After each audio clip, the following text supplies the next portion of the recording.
Okay guys, welcome back na naman sa aking YouTube channel, no? So ngayon pag-uusapan natin yung ating basic damage. Saan ko ba hinugot? Kasi maraming nag-aas nito kasi hindi ko siya nasama doon sa ating ACC, depth, tsaka damage reduction updated stat.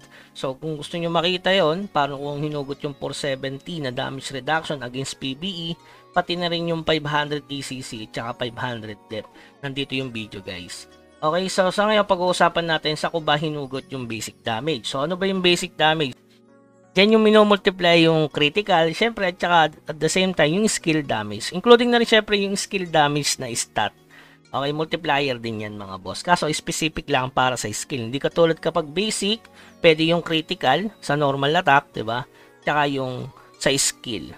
Okay? So, halimbawa, melee ka, so count yun as basic damage. Kung range ka, may range damage ka, including na rin yun sa basic damage. So, kung titingnan natin dito, sa ko ba hinugot yung basic damage, ayan, sa collection talaga, sa gear, spell, mount, weapon style, guild, tsaka alchemy. Yung other siguro buff yan, or pwede dun sa, basta buff yan, nakukuha yan sa buff yung other.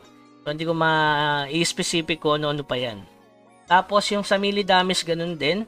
Siyempre sa stat, sa gear, weapon style, collection, weapon style, alchemy, and other. So silipin natin to mga boss. Tapos yung PvE bonus damage guys, kino-consider ko to as basic pero against monster. Kaya mas mataas na damage or mas mataas na PvE bonus damage, mas madali kang makakapag-clear ng mobs. Maganda talaga yan mga bossing. Baka sabihin nyo, bakit Kuya Bugs hindi ka nagpapataas ng weapon damage? Dalawa lang yan guys. Kasi hindi pa ako pure double damage yung hinahataw sa kalaban. Yan. Kung kita mo kasi dito, ayan, hindi pa siya totally na sud-sud yung double damage. Hindi, meron pang normal attack. Sabihin natin normal attack yung, yan, yung parang nakikrit lang. Yan. Hindi pa siya solid na double damage. Siguro paglabas ng advanced skill. Kasi merong increase ano yun double damage Siguro pa napaabot ko ng 200 yung aking double damage. Saka ko papataasin tong weapon damage. Kasi sa basic kasi hindi siya count no yung double damage. Yun lang pinakapangit sa basic. Pero sa weapon damage naman ang pinaka negativity nito, yung namimili lang ng atake between 1 and 65. Nakalagay naman sa description nyo. Inflict damage on the opponent within the damage range. So ibig sabihin 1 to 65. Ibig sabihin may bawas kang piso sa weapon or 65. 65 malalaman mo kapag tumama yung max. Ayan, pag humit yan, na may nakalagay na max, ibig sabihin, nahataw niya yung 65 na damage mo as weapon. Nandito yan sa max rate, Increase the chance to inflict the highest weapon damage by maximizing the weapon ability. Kaya kung alam mo yung sa Ragnarok, pag nag-maximize power, diba? Na-mimit niya yung pinakasagad na damage ng weapon. Okay, so ganun umiiral tong weapon damage. Okay lang sana kung laging nagdudual. So, goods din yun. Kaya, nagpo-focus muna ako sa basic kasi ito yung lagi mong hinahampas sa monster. Okay? So, klaro tayo dyan mga bossing. So, infuse. So, dito merong basic dito ako. Yan, 3. Tapos yung 11, napakalaki nito guys. Kunin nyo. Tapos dito meron ako 6. Tapos basic. So, kung strength, pag nakuha nyo, goods din yun. Tapos dito ay wala. Yan, normal attack bonus damage consider kapag sinama mo yung skill damage as basic na rin. Okay, kasi itong normal attack bonus kasi hindi consider yan sa skill. Kaya nahahati siya. Kaya focus talaga kayo kung basic, basic talaga.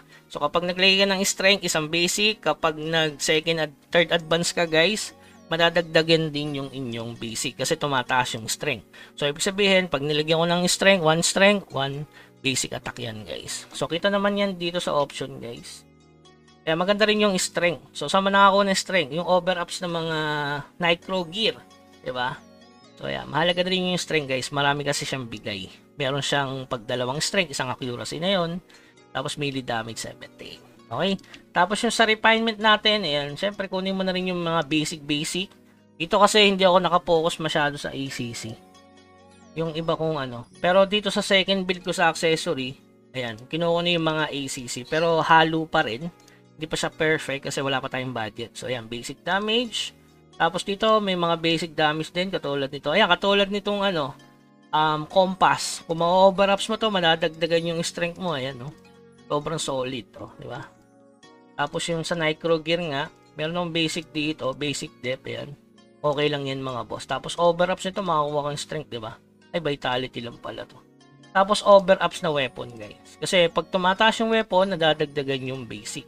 Tapos yung sa, ito, sa Jewel Knight, ayan, idagdag tong basic. Sa weapon style naman, walang pinagbago dyan. Epic pa rin. Pero gaya na sabi ko nga sa inyo, melee damage 12 lang yan, no? Pero kung naka-legend ako, so magiging plus 25 yan. So, plus 13 or plus 11. 11 to plus 13 sana yung basic damage. Yung mount ko, basic damage. Wala pa akong legend mount. Ayan. So, dito ko rin nakuha yung ating basic damage. So, sa glider, wala naman. Pero yung slot effect, guys, no? May mga slot effect na nagbibigay ng basic damage. Ay, hindi ko alam kung saan. Basta sa slot effect ata meron. Tapos, dun sa alchemy, pinakamahalaga. Ayan. May melee damage dito, pero hindi naman lahat dapat melee damage. Pag nakakuha ng PB bonus damage, okay na yan. Ang kinaganda lang ng melee damage, syempre, pwede yan sa PvP. Hindi katulad pag PvE bonus lang, pang PvE lang. Maganda rin talaga melee solid. Pero kung makuha mo na to, para hindi masyadong magastos, goods yan. Yun lang aking melee, nandito lang guys. Sa pulang yan. Gusto mo, solid mo yung pula pati dito. Pero papangit siya eh. Abangan na lang natin yung susunod na element spell at saka yung magic infusion. Sa infusion, magkakaroon dito ng 3, 4, 5. Abangan nyo yun, malapit-lapit na rin yun. Dagdag basic damage din yun. So ano ba yung kulang natin? Sa skill, wala naman sa skill. Meron.